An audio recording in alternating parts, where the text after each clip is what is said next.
Benvenuto, in questo video ti mostrerò come eliminare i cookie su iPad Pro M5.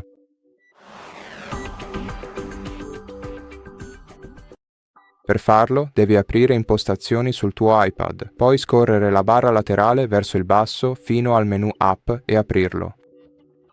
Dopodiché vai sul tuo browser, quello predefinito è Safari, quindi lo sceglierò, scorri l'elenco verso il basso, trova la voce Cancella cronologia e dati dei siti web, seleziona un intervallo di tempo,